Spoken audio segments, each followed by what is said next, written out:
नमस्कार दोस्तों, आज हम पढ़ने वाले हैं Newtonian gravity and planetary motion. See, what is the source of gravitational field? We all know gravity, right? Gravity means what? The force with which Earth attracts the substances towards itself.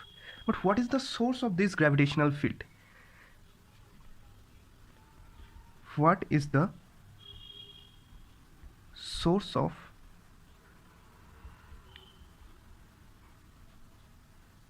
gravitational field? The answer is very simple, nothing but the mass. That is, the gravitational field source is mass. Now, talking about gravity and the planetary motion, it was known from the Copernicus time that the planets move around the sun. Then there was another scientist, Copernicus, when he was present, we knew that the planets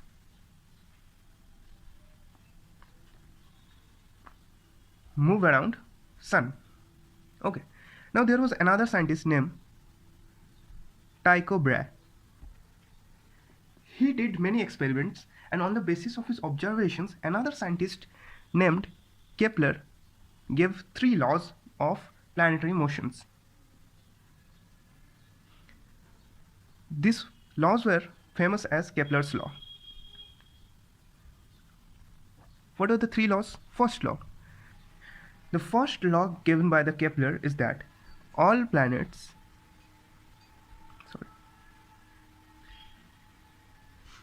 move around sun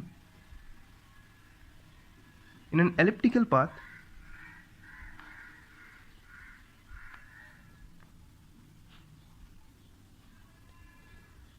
keeping the sun at one of the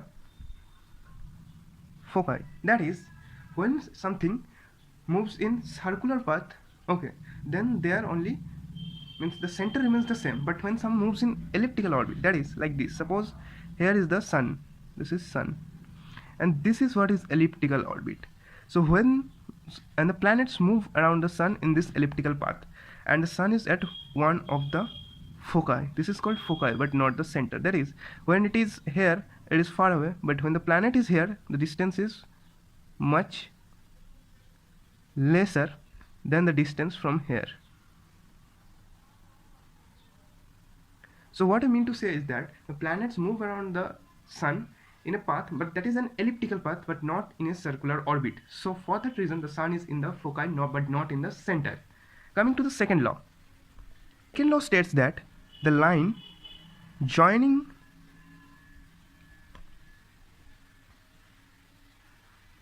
the sun and a planet sweeps out equal areas in equal intervals of time. That is, the aerial velocity of planets is same. See, this Kepler's 3 laws I am writing here and explaining to you just because this is the introduction of the chapter. Without this Kepler's law, I cannot start the chapter. Okay, I'll explain this second law after completion of some part of the chapter in my second or third video. Okay, you just remember this Kepler's law for just this video. The third point is that there is the third law of Kepler's given by him. He says that the square of time period of revolution is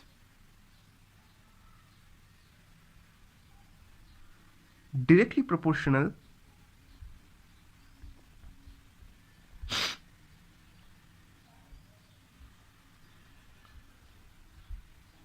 to the cube of length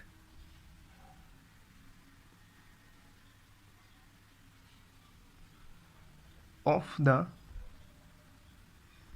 semi-major axis of the planet's elliptical path. So these were the 3 laws given by Kepler's.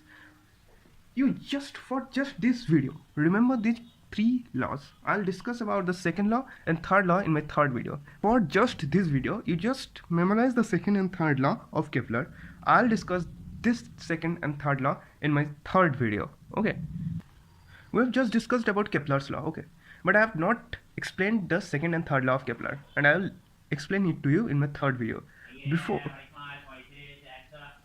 Now let us discuss about Newton's law of gravity, which is the most important part of this chapter. What does Newton's law of gravity says? See, everything in the universe attracts itself. So according to Newton's law of gravity is that the force with which the substances or the things attract is directly proportional to the product of their masses and inversely proportional to the square of separation between them. That is, you can write it in mathematical form as F proportional to m1 m2 by r square, where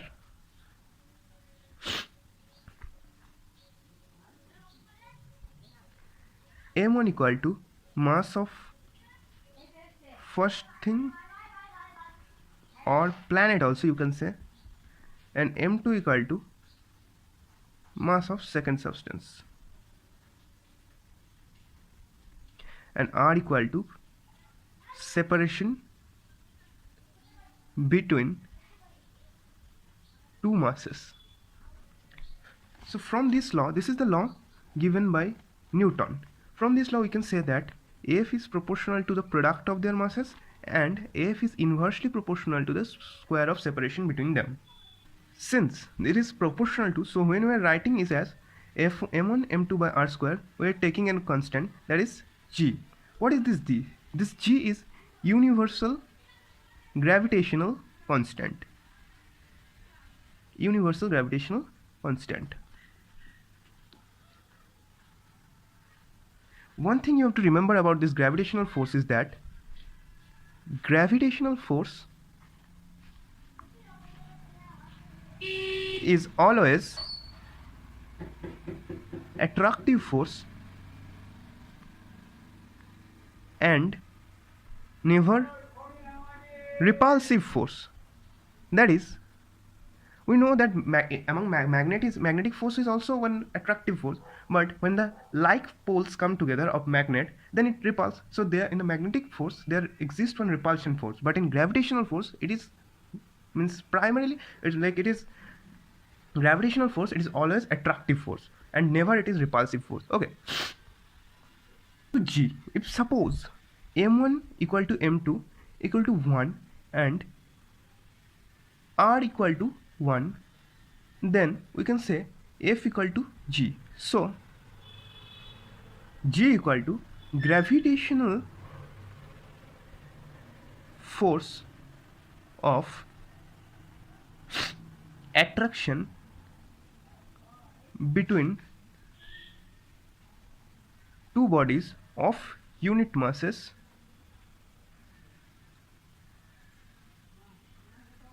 separated at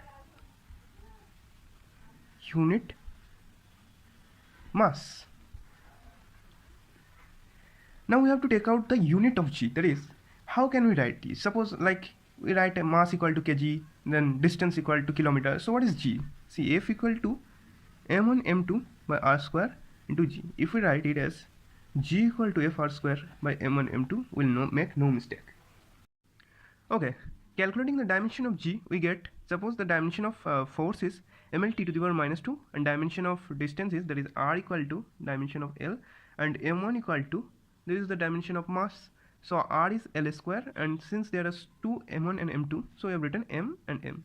So one m will cancel and another m, so it is m inverse, and it is L into L square, that is L cube, and t to the power minus 2. This is the dimension of G. Talking about the units of G Now talking about the units of G, we have in SI system, unit of G is Newton meter square per kg square, and in Cbse system it is Dyne centimeter square per gram square. So we say that G is the universal gravitational constant. So this G has some value.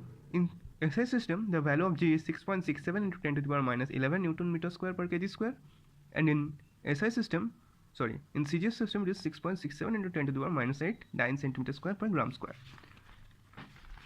Okay. Now we have calculated dimension and unit of G. Now we will talk about the vector form of notation of G. Okay, so heading is vector form of Newton's law of gravity. Okay, so let us just draw the axis. This is suppose x, sorry, y. Let this be x and this be z. We don't need this z axis, but then also for convention we are drawing this. Okay, let's suppose this be r1 and this be r2, and here are two masses. Let this be m1 and this be m2.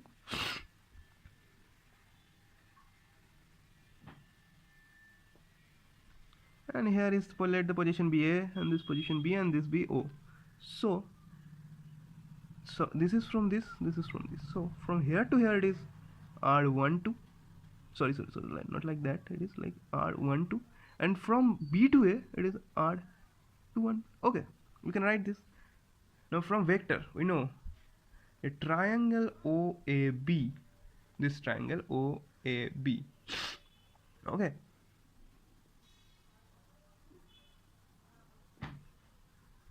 from triangle OAB, OA vector plus, sorry, OA vector plus AB vector equal to OB vector. So we can write R1 vector plus R12 vector equal to R2 vector. Therefore, R12 equal to R2 vector minus R1 vector. So gravitational force acting on mass m1 by m2, that is F12, should be F12 vector equal to, what is, we know that force equal to G m1 m2 by r square. So G to m1 m2 divided by r12 square, then we have to give it as r12 cap.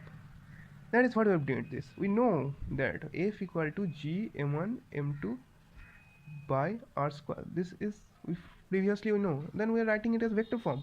F12 equal to G, that is constant, m1 m2, these two are the masses m1 and m2. Then we have to give one unit vector along that vector, that is along r12 we have to calculate one unit, means we have to give one unit vector, that is we have given r12 unit vector divided by modulus of r12 square. That is this formula, we are writing it as vector form. Okay, see now what is r12?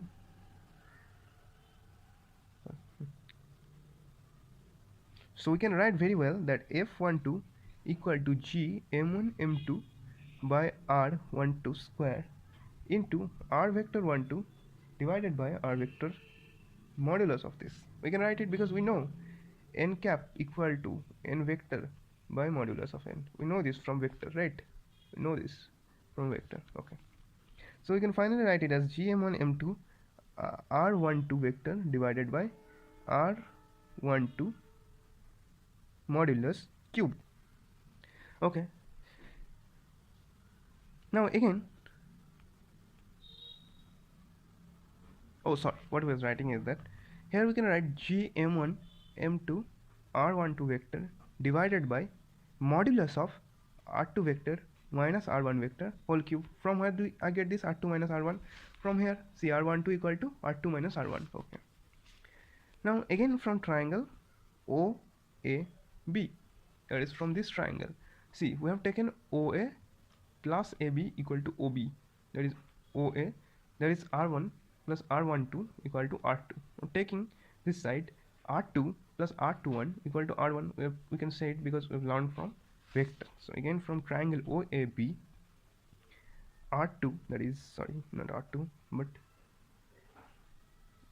OB plus BA equal to OA, or R2 plus R21 equal to R1 vector.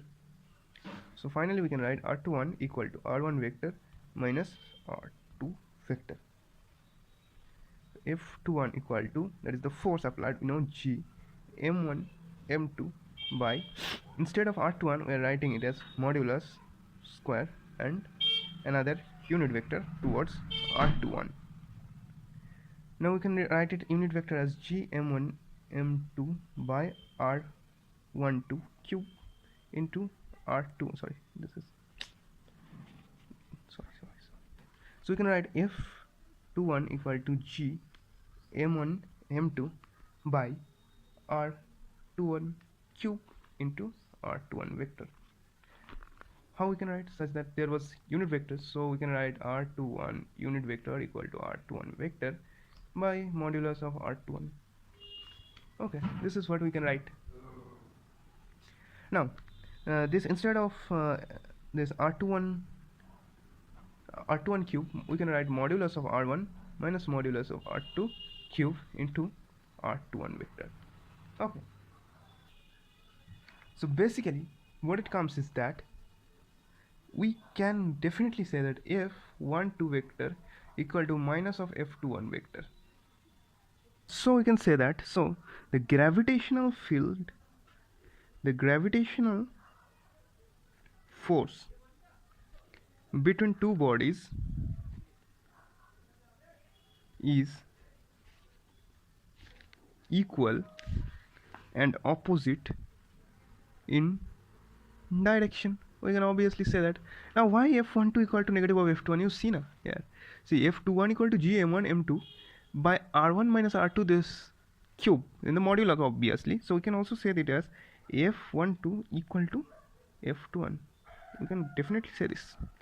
So, and in case of f12 you have seen that it is r2 minus r1, so that's becoming a minus and nothing else. So that is, the gravitational force between two bodies is equal and opposite in direction. This was a vector form of capital G, that is the universal gravitational constant. Now let us do one very simple numerical. Okay, suppose question, there are two bodies. Suppose here is one body which is m1, and at a distance there is another body which is m2, and the separation between them is d. Suppose there is one point C and whose mass is m.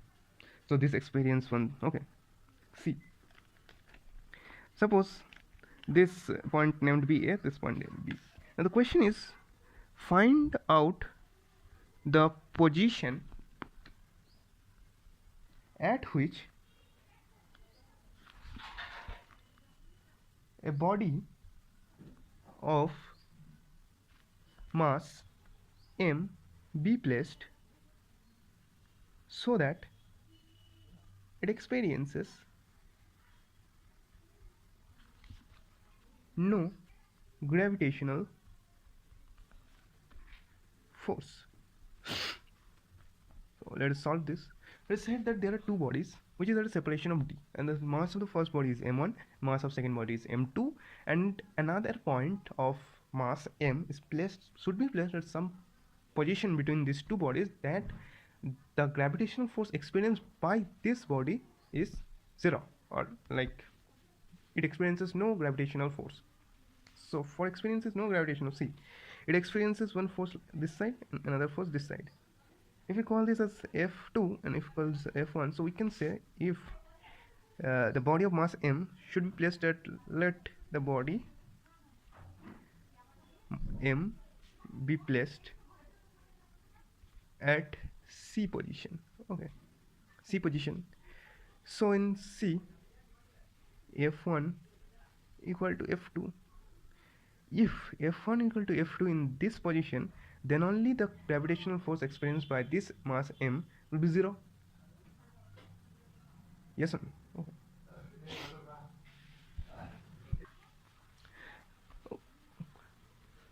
F1 equal to f1. So let us suppose that this position, this m, is at a distance of r from mass m1. If it is a distance at a distance of r from m1, then it will be at a distance of d minus r from m2. So we know, we consider this as f1. So f1 equal to g m1 into small m by r square, and f2 equal to g m2 small m by d minus r square. We are equaling this according to the question. G m1 m by r square equal to g m2 m by d minus r square. Cancel, cancel, cancel, cancel. So we get r square by d minus r square equal to, this side cross multiplication we are doing, m1 by m2, and if we square root this, we get r by d minus r equal to m1 by m2, or we can say r equal to m2r equal to, sorry, one mistake I have done here. When we are square rooting this will be also square rooted, so this will be root over of m2r equal to root over of m1 into t minus r equal to root over of m1d minus root over of m1r. If we transferring this, then this is root over m2r plus root over m1r equal to root over m1d. Taking common r, we get root over of m2 plus root over of m1 equal to root over of m1d. So r equal to root over of m1d by root over of m2 plus root over of m1. This is the answer. So the position of mass m is such that the mass m will be placed from at a distance of root over of m1d by root over of mt plus root over of m1 from the mass m1. Okay, because we have taken this as the r from the distance of m1 to small m, that is we have taken as r. Let us practice another numericals on this concept only. Suppose two particles, each of equal mass m, move along a circle of radius r under the action of their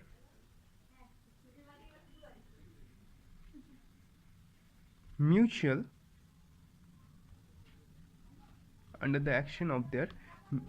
mutual gravitational attraction. Then it said that find the speed of each quantity. Okay,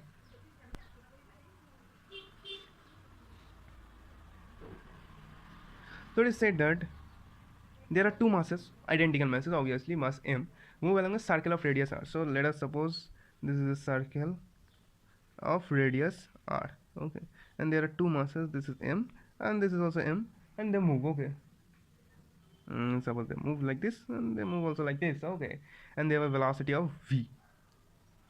Now under the action of mutual gravitational attraction they move. So we are considering let v is the speed of m. Okay, from rotational motion we know that the centripetal force required to move in a circular path equal to mv square by r or m omega square r. We need this only, mv square by r. And from we have learned that f equal, today only we learned that f equal to g m1 m2 by r square. So we are equaling this according to the question, mv square by r equal to g m1 m2 by r square. See, m1 equal to m2, so 1 m cancel, so v square and r 1 r cancel, so v square equal to gm by r, or v equal to root over of gm by r. So on the basis of this very small concept that f equal to gm1 m2 by r square, we can do many numericals. So what we have learned today is that Kepler's 3 law. I'll discuss about that again in my third video. And another thing we have learned that the vector form of how to write a vector form of universal gravitational constant, and we have practiced 2 numericals. If you understand these numericals, you can do many other numericals. Okay, so if you have any question or any doubts, you can put it in my comment sections. I'll always check and try to solve them.